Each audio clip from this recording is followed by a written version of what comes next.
So this is the look I'm going to show you how to create. It's a very beautiful, gorgeous, soft red carpet look that everyone is aiming for these days. I've prepped the skin with moisturizer already, so it's really important. No matter whether you think you need moisturizer or not, it really does help the other products go on top, which is the reason why I use it no matter what.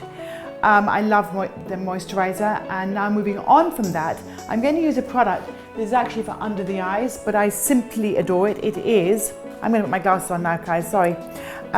It's called Repair Eye Serum. Now this, if you put it on the back of my hand, you will see it has like a pink undertone, and it's really pretty all over the skin to give a kind of wonderful, the first part of the glow process, because everything is very glowing now. What you don't want is shine, you want glow. So this will allow that to happen.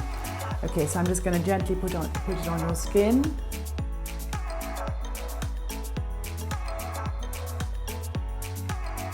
Remember to bring it down the neck a bit, because everything, makeup does not stop there, it stops here. So bring it down. And of course, the lower the dress in a red carpet situation, if the dress is here, then you bring everything to even the skin tone, so everything is matching all the way down the neck. Next, I'm going to use the foundation primer. Laura was one of the first people to bring out primers, and this is now an absolute classic. So I'm just going to put a bit of this on top, and this will be the base for the foundation. That's that layer done. Next layer. Now I'm going to use tinted moisturizer, which is a Laura, but like 100% classic, and we all agree it's the best thing in the world. I'm going to find the right color for Jessica's skin. This is called Bisque. It might be a bit dark, it might be a bit light. Where I'm testing it is here on the neck. If it blends in completely on the neck here, it will blend in completely on her face. Yes, so I chose the right color. So it's called Bisque, and I'm going to blend this all over the face. Now, a lot of people would use a sponge or some kind of tool or brush to apply foundation. I don't, maybe because I've never trained myself to do it. Maybe because I just don't feel it's another tool that is for me rather grubby.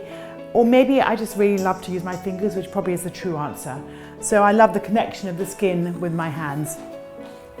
So I'm just going to dot that there, dot it there, dot it there. It doesn't matter how you put this on, as long as it's going to be even by the end.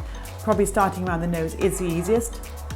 And then just blending it into the skin. It's a tiny bit paler than her skin, but it's a perfect colour for her neck. So I'm more concerned about the neck matching with the face, and also just to bring the rosiness down a bit in the face, so it won't look so rosy on camera. It's not quite so suntanned on camera. And as you see, it's actually drying to the perfect colour. It's incredible, this tinted moisturiser. It just is incredible. It just goes on and it just lifts even the most perfect skin. It just lifts it to another level of perfection. Don't be frightened. Don't be frightened to kind of really play with your own skin, to connect with your own skin. Now what I'm going to do is I'm going to use concealer. I'm going to use concealer under the eyes. That's really, really important. Right, to find the right colour. Aha, maybe this is it. Let me see. Just going to dot to see if it's the right colour. Yeah.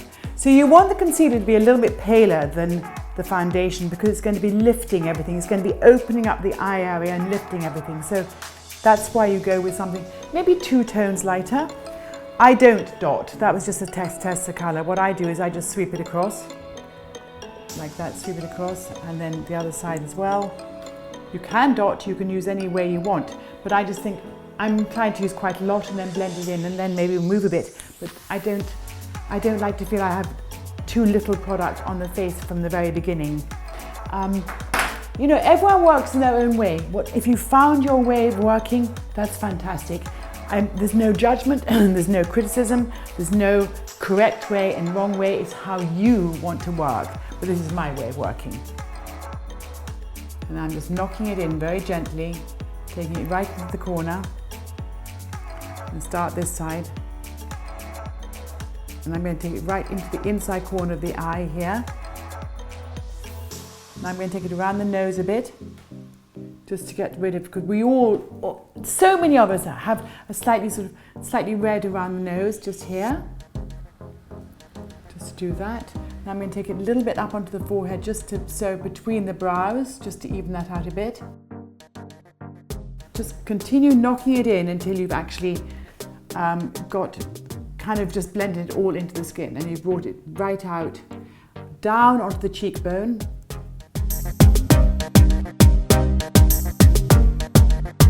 So the next hero product in my view is it's called Camouflage Concealer, and what it is, it's two-tone, so you create exactly the right colour for your skin by mixing the two colours, okay? So taking a small brush, like this one, okay? I'm going to mix, do you see how these two colours mix would be the perfect colour for Jessica? So I'm now going to mix them. And they're very hard, these concealers. They're not a liquid concealer at all. They're not even a cream concealer. They're really, really hard. They're like a makeup in themselves. You can use them on your eyes, you can use them for contour, you can use them for all sorts of different things. But what they really are for is for covering up blemishes. So now there's a couple of blemishes, like as we all have them on Jessica's face, which needed to go. And these are, right, having mixed the colour on the back of my hand to get the right colour for Jessica's face, I'm turning your face this way, my darling, and I'm just going to literally paint it on. I remember the first time I worked with Laura, I had a scar on my forehead, and one of the Laura's makeup artists covered my scar completely. It was brilliant with this product. I'd walked into a tree in Ibiza. Everyone thought it was really funny, but it wasn't funny. I know. That's what you do in Ibiza, right? You walk into trees. Yes, yeah. So you can walk into trees in Ibiza, don't you think? You know, there's pine trees. Where most people start with makeup, again, it's not a rule, but it's where most people start is with the eyes, because if you start with the eyes, you're not going to have product falling on the face, which can easily happen.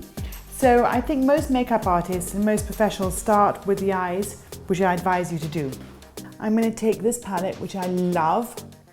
And this is just a combination of colours that is really workable and great for red carpet, because it's got the dark colour and it's got the paler colours, it's got the blending colours. And I'm just going to use the pale ivory under the brow bone.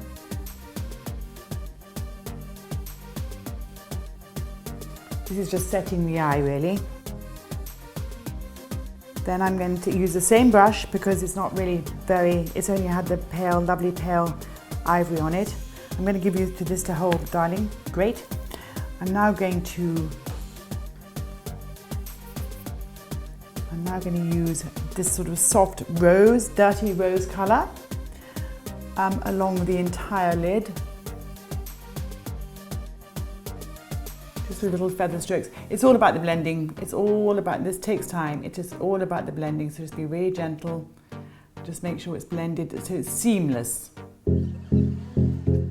It opens really up. Gorgeous. So the eye is starting to get definition. We're achieving some sort of form and shape to the eye, which of course is naturally there, but I'm just bringing it out even more.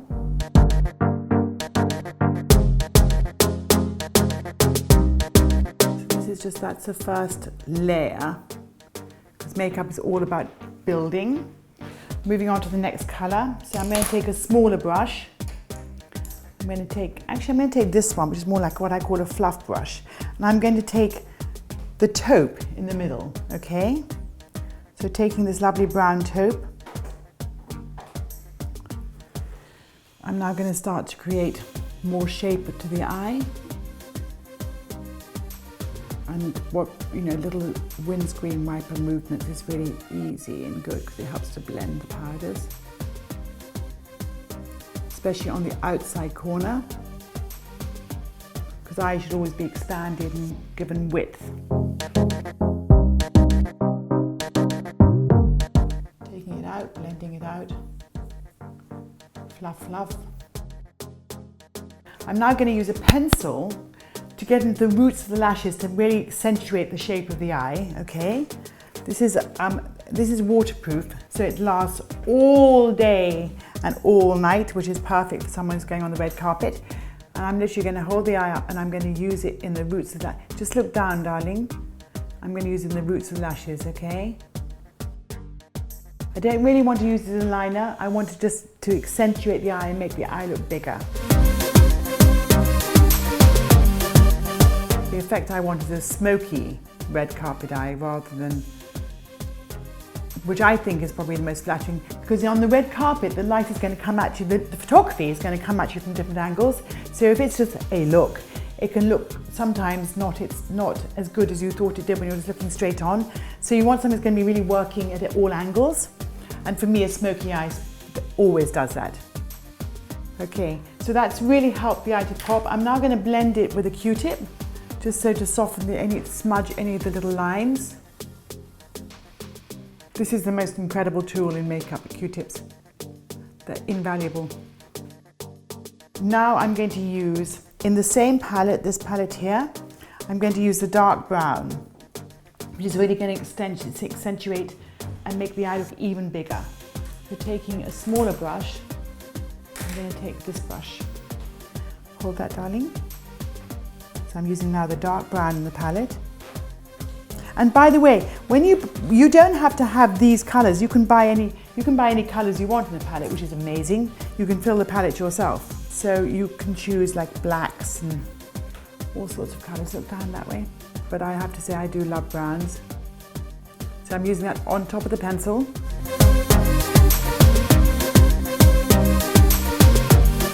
And what I'm doing when I'm doing this, by the way, is I'm knocking the color into the brush so it doesn't fall on the face.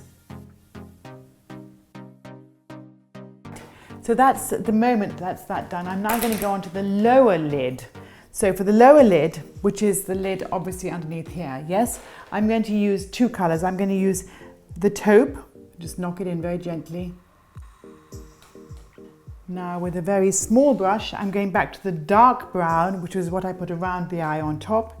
And I'm going to go just on the outside corner, look up darling, on the outside corner only, right into the lashes. Just always pull back, look at your work, pull back and then go in again. Don't assume anything with makeup, just unless you've done it a million times. I've never worked with Jessica's face before, she's so beautiful. So I'm learning with her how to bring the best of her face. And it's a gorgeous face to work on, by the way. Now I'm going to take a brown pencil, not a black, but a brown pencil, and use this on the inside of her eyes. Great, look up baby. Just on the inside here. This will make it more dramatic. So now I'm going to do mascara. This is black mascara. I don't see a point in using anything but black mascara unless you're very, very, very blonde and just want to give a hint of mascara, but otherwise I just think black mascara is the way to go. And by the way, as far as I'm concerned, it's one of the most important products in makeup, especially for something like the red carpet. Not for runway and not for editorial, not for life, but just certainly for the red carpet to really make the eyes pop. So now I'm just going to go underneath. False eyelashes, what's my feeling about false eyelashes? I think they're fantastic. If you want to wear them, wear them. They're not my favorite thing, and therefore I'd rather work with the lash that's there. I find false lashes can look very false, although I have no problem if you want to wear them. None. That's your choice. I don't use them very often. And then vertically take the mascara down throughout the entire lash.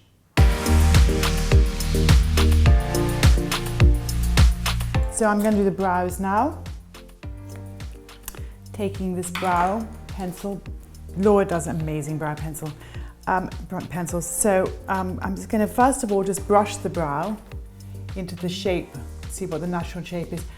Jessica has beautiful brows in a really good shape, so it doesn't actually need much filling in. Now, you know, again, brows are a total matter of choice. I personally would rather work with a natural brow and leave them looking quite natural rather than thick and heavy. I think, in my opinion, the thick and heavy brows have kind of had its day. That's my opinion.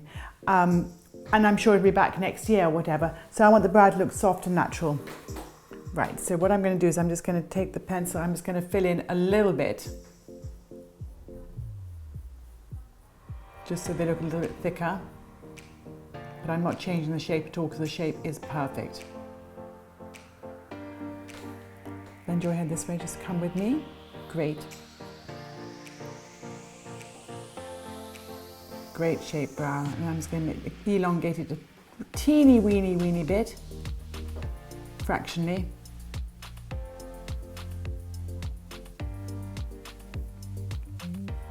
So you can see it's just by filling it in that much, it's changed it fractionally, but enough to make a difference. I remember that brows are sisters, they're not twins, that famous saying. So don't worry if one brow looks slightly different from the other, because they're never going to look exactly the same. You just want them to be the same thickness and the same texture, if you like. But don't worry if one's a little bit higher than the other, it doesn't matter. No one notices but you. The eyes are done for the time being. We could come back and add a bit more in a minute, but I just want to now move on to the cheeks. First of all, I start with, okay, there's two ways to describe it. It's either called contour or it's called bronzer. If it's a very matte base color, it would be contour. If it's just going to add glow and sort of color, it's probably going to be bronzer. So I'm going to take this color here, which is, I love these. These are just really good sort of shimmer bronzers, and they're amazing. So I'm going to take this with a bronzing brush, and I'm going to just go from back here by the ear and just come down and onto the cheek. So you can see I've created a cheek, more of a cheekbone, but I've also added the bronzer. And I'm using a big brush, so I'm not trying to do contour, which is a direct line down, and creating something different. Again, I think the contour sort of at the moment had its day, unless there are people who do it absolutely beautifully. But I prefer to create sort of more of an illusion rather than contour. And now I'm going to use blush, which is blush. What I want the blush to do is, blush is not a particularly fashionable product at the moment. It might be back next year, but the runways are not using blush. The red carpet's not using blush. It's sort of taken a back seat, but it's still really important just to give a lovely warmth to the face, but not to have a blushed look, especially on the red carpet. It's really not flattering at all. So taking another brush, this one, I'm going to go with a very, very natural color. Natural as in natural. Not a bright pink, not a bright apricot, but a really natural color, and just add a touch of it on the cheek.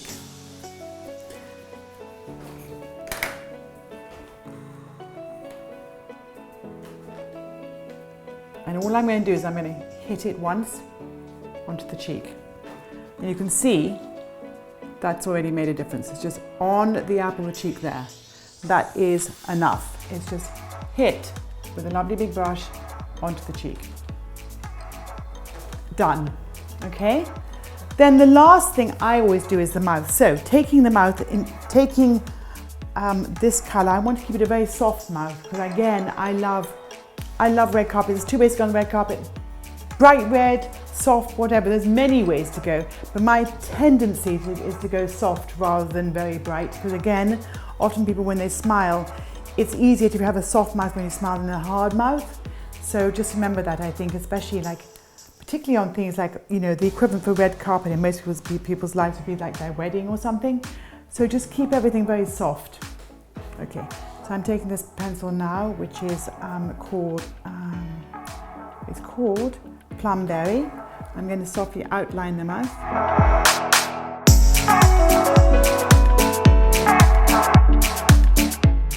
So what you're doing with the lip liner is discovering the shape of the mouth.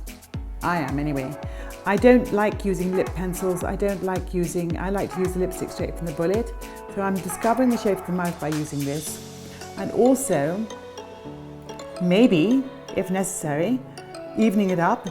1, 2, making it as big as possible.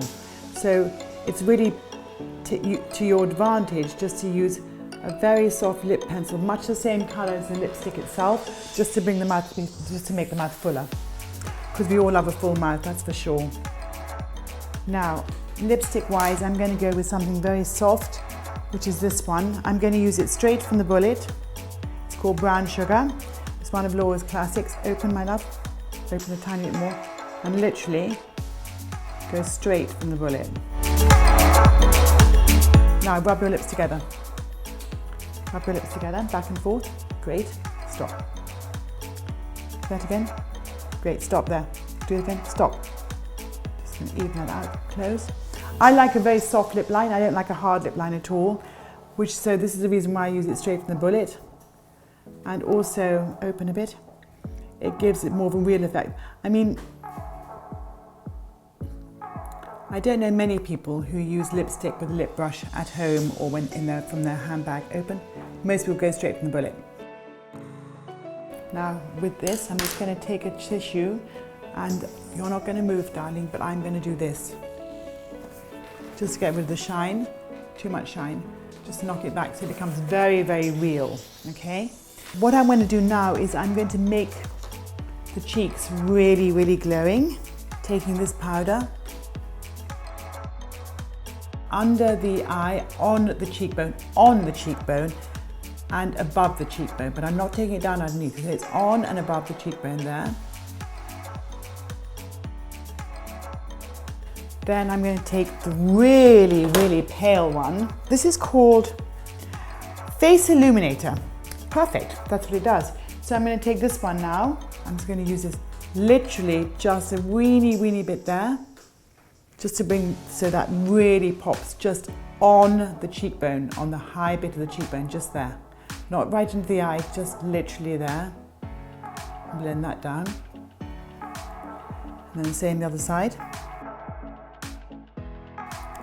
And I'm going to run this on the brow bone, underneath the brow, on the brow bone here. Setting powder next, then when this is the last phase, setting powder. You put setting powder where you haven't put other powders. So, particularly on the T-zone, taking a small brush, this fan brush might be, I mean really this is called fan powder. You know, whatever brush you want to use, whatever brush you work with, whatever your brushes are, just work with what you have. That's the most important thing. But this fan brush is pretty good for just literally fanning. So I'm going to do the chin there, because I personally don't like a shiny chin. So this is translucent powder, so going to matte down where you want to matte down. Around the nose here, again, it's not my favorite look to have a shiny nose. I'm just going to get, you have the shine down the center. I don't really like shine down the side. And then where I also don't like shine is right in the middle of the forehead. So I'm knocking the shine back there. And then just take it, fluff it into the corners of the eye so that becomes slightly matted too. Final thing, make sure the brows are, this is what you always do last minute with whoever you're doing. You make sure the brows are looking good, brushed out properly into the shape you want. And then you can say to yourself, have fun, baby. You say to them, have a wonderful time on the red carpet. See you in the morning. So that's it. Jessica's sort of red carpet ready, looking divine, looking soft, beautiful, everything brought out to the best degree. But when the photographs of this, when she's photographed by Getty Images, it will look great.